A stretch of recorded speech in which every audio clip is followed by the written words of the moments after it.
এই ভিডিওতে দেওয়া সমস্ত রকমের তথ্য একটি শিক্ষামূলক কোর্সের জন্য। কোনো রকম বাড়িতে চিকিৎসা করার পরামর্শ দেয় না এই ভিডিও। কোনো রকম বাড়িতে চিকিৎসা করার আগে আপনার ডাক্তারের পরামর্শ অবশ্যই নিন, কেননা ডাক্তারের পরামর্শ না নিয়ে চিকিৎসা করলে এটি জীবন হুমকির সমস্যা হতে পারে। ধন্যবাদ টিম এনটি মেডিটিউব বাংলা। নমস্কার বন্ধুরা, মেডিটিউব বাংলাতে আরও একবার আপনাদের স্বাগতম জানাই। আজ কথা বলবো প্রচুর পরিমাণে অ্যাসিড গ্যাস হয়ে গেলে আপনি কি করবেন। অ্যাসিড গ্যাসের কারণে পেটে ব্যথা হচ্ছে, বুকে জ্বালা করছে, বুকেও ব্যথা হয়। এই রকম সিচুয়েশানকে কন্ট্রোল করার জন্য কোন মেডিসিনটি, কোন কম্পোজিশন মেডিসিনটি বেশি কাজ করে, কোন ব্র্যান্ড নেমটি ডাক্তারবাবু বেশি পছন্দ করে থাকেন, এটিকে নেওয়ার পরে কী কী সাইড এফেক্টস হতে পারে, এটিকে কেমনভাবে নেবেন, কতদিন পর্যন্ত খাবেন, সব কিছু আজ পুরো ডিটেলসে জানবো। পুরো ভিডিওর সাথে থাকুন, পুরো ভিডিওটি দেখতে থাকুন, কেননা আপনি যদি অর্ধেকটা করে কোনো মেডিসিনের সম্বন্ধে জানেন তাহলে আপনার জীবনঘাতী সমস্যাও হতে পারে। চলুন শুরু করা যাক। আজ যে জিনিসটা সম্বন্ধে কথা বলবো সেটি পুরো ডিটেলসে জেনে নেওয়া যাক।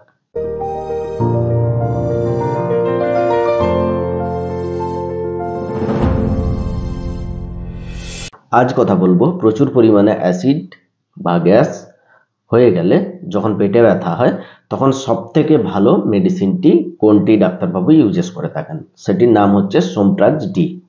সোমপ্রাজ ডি ক্যাপসুলটি সবথেকে বেশি ডাক্তারবাবুরা ইউজেস করে থাকেন তাদের চিকিৎসা করার জন্য। সোমপ্রাজ ডি যে ক্যাপসুলটা আছে সেটি সান ফার্মাসিউটিক্যাল কোম্পানির সাহায্যে মার্কেটে আনা হয়েছে, যেটি একটি প্রচুর প্রসিদ্ধ কোম্পানি। এর মধ্যে দুটো ইনগ্রিডিয়েন্টস মেনলি মেশানো হয়েছে। প্রথম যে ইনগ্রিডিয়েন্টসটি আছে, গুরুত্বপূর্ণ ইনগ্রিডিয়েন্ট, সেটি হচ্ছে পিপিআই মেডিসিন। সেটির নাম হচ্ছে এসোমেপ্রাজল। এসোমেপ্রাজল 40 মিলিগ্রাম মানে 40 মিলিগ্রামের স্ট্রেন্থে প্রত্যেক ক্যাপসুলে মেশানো হয়েছে। এটি হচ্ছে একটি পিপিআই মেডিসিন মানে প্রোটন পাম্প ইনহিবিটর মেডিসিন, যে অ্যাসিডিটির সিমটম, এইসব অ্যাসিডিটির জন্য যেসব লক্ষণ দেখা যায় সেগুলোকে সে দূর করতে পারে। দ্বিতীয় যে ইনগ্রিডিয়েন্টসটি আছে সেটি হচ্ছে ডোমপেরিডন। ডোমপেরিডন অ্যান্টি ইমেটিক তথা প্রোকাইনেটিক ড্রাগ। মানে যে ইনগ্রিডিয়েন্টসটি ডোমপেরিডন সেটি হচ্ছে বমি বমি ভাব, অস্বস্তি ভাব, গ্যাস্ট্রিকের পরিমাণ বেশি, সব কিছুকে দূর করার জন্য ডোমপেরিডন মেশানো হয়েছে এই ক্যাপসুলের মধ্যে। প্রত্যেক ক্যাপসুলে 30 মিলিগ্রামের স্ট্রেন্থে মানে 30 মিলিগ্রামের স্ট্রেন্থে ডোমপেরিডন আপনি পেয়ে যাবেন। এই দুটো মেডিসিন মেশানো হয়েছে, এসোমেপ্রাজল আর ডোমপেরিডন মেশানো হয়েছে সোমপ্রাজ ডি ক্যাপসুলের ভেতরে। সোমপ্রাজ ডি ছাড়া এসোমেপ্রাজল আর ডোমপেরিডনের কম্পোজিশনে আরও অনেক ব্র্যান্ড নেম মার্কেটে পাওয়া যেতে পারে, যেমন নেক্সপ্রো RD40 পাওয়া যেতে পারে, ইজিস ডি পাওয়া যেতে পারে, এরকম অনেক ব্র্যান্ড নেম আছে, এসপ্রা ডিএসআর পাওয়া যেতে পারে, এরকম অনেক ব্র্যান্ড নেম আছে। আমি স্ক্রিনে দিচ্ছি, আপনারা দেখে নিন।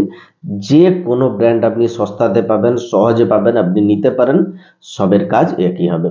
এটি একটি দামি ক্যাপসুল, 15 টাকা থেকে 20 টাকার মধ্যে, যে যার ব্র্যান্ড অনুযায়ী দাম।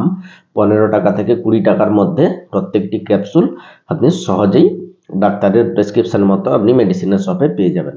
ডাক্তারের প্রেসক্রিপশন, ডাক্তারের অ্যাডভাইসের সাথেই আপনি ইউজেস করুন। এটির সবথেকে বেশি ইউজেস হয় অ্যাসিডিটির সিমটম যেগুলো হয় সেগুলোকে দূর করার জন্য। অ্যাসিডিটি হওয়ার পরে আপনার প্রচুর পরিমাণে শরীরে ঘাম দিতে থাকে, পেটে ব্যথা হতে থাকে, কখনো কখনো ছাতিতে ব্যথা হতে থাকে, গলাতে জ্বলন হয়, বুকে জ্বলন হয়, এরকম অনেক সিচুয়েশান হয়। কখনো কখনো বমি প্রচুর পরিমাণে হতে থাকে, খাওয়ার পরে অস্বস্তি ভাব হতে থাকে, সারাদিন পেট ফুটতে থাকে, মুখে টক টক ভাব লাগতে থাকে। এরকম সিচুয়েশানকে কন্ট্রোল করার জন্য ডাক্তারবাবুরা এই কম্পোজিশনের মেডিসিন প্রেসক্রাইব করে থাকেন, যেটিতে প্রচুর আরাম পাওয়া যায়। এই মেডিসিনটি নেওয়ার পরে এইসব সিমটমগুলো একেবারে চলে যায় বা ঠিক হয়ে যায়। এটি GERD নামক একটি রোগ আছে, মানে গ্যাস্ট্রো এসোফেগাল রিফ্লেক্স ডিজিজ, এই রোগটির ফুল ফর্ম। এটি হচ্ছে একটি গ্যাস্ট্রিকের মানে সম্বন্ধিত একটি বিমারি, মানে রোগ। সেই রোগটিকে ঠিক করার জন্য এই মেডিসিনটি প্রচুর পরিমাণে ইউজেস করা হয়। অ্যাসিড রিফ্লেক্স ডিজিজ, এটিকে ঠিক করার জন্য এই মেডিসিনটি প্রচুর পরিমাণে ইউজেস করা হয়। পেপটিক আলসারের ক্ষেত্রেও এই মেডিসিনটি দেওয়া যেতে পারে। যখন অ্যাসিডিটির পরিমাণ আস্তে আস্তে ঠিক হতে থাকে তখন পেপটিক আলসারের মতো প্রবলেম এটি আস্তে আস্তে ঠিক হয়ে যায়। ডাক্তারবাবু ওনার পছন্দ মতো ট্রিটমেন্ট দিয়ে এই মেডিসিনটি, মানে এই কম্পোজিশনের মেডিসিনটি প্রচুর পরিমাণে প্রেফার করে থাকেন।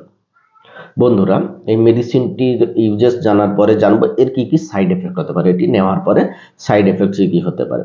এটি নেওয়ার পরে আপনার মুখে শুকনো শুকনো ভাব লাগতে পারে, আপনার গ্যাস তৈরি হতে পারে একটু বেশি, মানে গ্যাস পাস হওয়ার পরিমাণ কমে যায়, ডায়রিয়া হতে পারে, লুজ মোশন যাকে বলা হয় সেটি হতে পারে, আপনার একটু উইকনেস লাগতে পারে। এরকম ছোটখাটো কিছু সাইড এফেক্টস দেখা দিতে পারে। যখন আপনার আনডিজিরেবল মানে অপ্রত্যাশিত কিছু সাইড এফেক্ট আপনি দেখতে পাচ্ছেন, তখন আপনি সঙ্গে সঙ্গে মেডিসিনটি বন্ধ করে আপনার ডাক্তারবাবুর সঙ্গে যোগাযোগ করুন, যে আপনাকে ভালো ট্রিটমেন্ট দিতে পারে। এই মেডিসিনটি চেঞ্জ করে, এর ডোজ অ্যাডজাস্ট করে এইরকমভাবে সে ভালো যে কোনো ট্রিটমেন্ট দিতে পারে। বন্ধুরা, এটি ডোজ কেমনভাবে হতে পারে আমি প্রত্যেকটি ভিডিওতে আপনাদের বলে থাকি। রোগের এজ, রোগের সিভিয়ারিটি দেখেই ডোজ নির্ধারণ করা হয়। ডক্টরের পরামর্শ মতোই ডোজ নির্ধারণ করা হয়। ডক্টর ভালো করে পরীক্ষা করার পরেই ডোজ নির্ধারণ করে দেন। একটি নর্মাল রেকমেন্ডেড ডোজ যেটি দেওয়া হয়, একটি অ্যাডাল্ট ব্যক্তিকে মানে একটি প্রাপ্তবয়স্ক ব্যক্তিকে প্রত্যেক দিন খালি পেটে সকালে একটা ক্যাপসুল নেওয়ার পরামর্শ দেওয়া হয়ে থাকে। ডাক্তার এরকমভাবে 7 থেকে 10 দিন, কখনো কারোর 15 দিন থেকে 1 মাস পর্যন্ত ডাক্তারবাবু লম্বা সময় পর্যন্ত এই মেডিসিনটি কন্টিনিউ করাতে পারেন। এসওএস কন্ডিশনে কখনো কখনো ডাক্তারবাবু ইউজেস করে থাকেন। যখন প্রয়োজন হবে তখনই কন্ডিশন দেখে ডাক্তারবাবু এই মেডিসিনটি নেওয়ার পরামর্শ দেওয়া হয়ে থাকে। ডাক্তারের পরামর্শ মতোই আপনি নিন, ডাক্তারের পরামর্শ মতোই যে কোনো মেডিসিন ইউজেস করুন। এর কন্টেন্টসে যদি কেউ অ্যালার্জিক থেকে থাকে তাকে একদম দেওয়া যায় না। প্রাপ্তবয়স্ক না হলে তাকে দেওয়া যায় না, মানে 10 বছর অন্তত মিনিমাম এজ, 10 বছরের নিচে বাচ্চাকে এই মেডিসিনটি প্রেসক্রাইব করা যায় না। আপনার প্রেগন্যান্সিতে কিছু মেডিসিন ইউজেস করার আগে ডাক্তারের পরামর্শ নিন। অ্যালকোহলের সাথে কিছু মেডিসিন নিতে যাবেন না। এই রকমভাবে আর সকলকে ডাক্তারবাবু এমনিতে ওনার কন্ডিশন দেখে প্রেফার করে থাকেন এই মেডিসিনটি নেওয়ার জন্য। বন্ধুরা, আজকের জন্য এতটুকুই ইনফরমেশন দেওয়া ছিল। যদি ভিডিওটি ভালো লেগে থাকে লাইক করুন, আমার চ্যানেলটিকে সাবস্ক্রাইব করে রাখুন আগে এরকমভাবে মেডিকেল রিলেটেড ভিডিও পাওয়ার জন্য। দেখা হবে পরের ভিডিওতে। ততক্ষণের জন্য ভালো থাকুন, সুরক্ষিত থাকুন। ধন্যবাদ।